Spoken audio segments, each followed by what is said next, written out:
কিছু কিছু মানুষের স্বভাব এরকমই যে সব সময় খুঁত ধরে। তুমি নাচলে তো নাচের এই স্টেপটা ভুল, এটা যদি করো ঠিক করো তাহলে তোমার নাচটা সুন্দর, আরও সুন্দর হবে। গানের তোমার এই কলিটা ভুল হয়েছে, তোমার এই তালটা ভুল, তোমার এই মাত্রাটা ভুল, যদি তুমি ঠিক করে করো তাহলে আরও সুন্দর হবে। রান্নাতে বলবি যদি তোমার একটু নুন বেশি হতো আর একটু ভালো লাগতো, একটু তেল কম হলে শরীরটা ভালো থাকতো।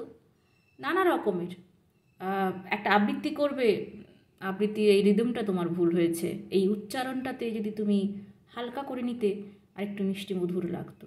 মানে খুঁত ধরা মানুষের খুঁত ধরার অভাব নেই।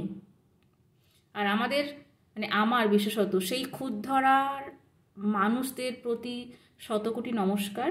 কেন কি ওনারা খুঁত ধরেন, তাই আজকে বা ভবিষ্যতে আমরা আমাদের মতো মানুষরা আরও বেশি উন্নতি করতে পারবো।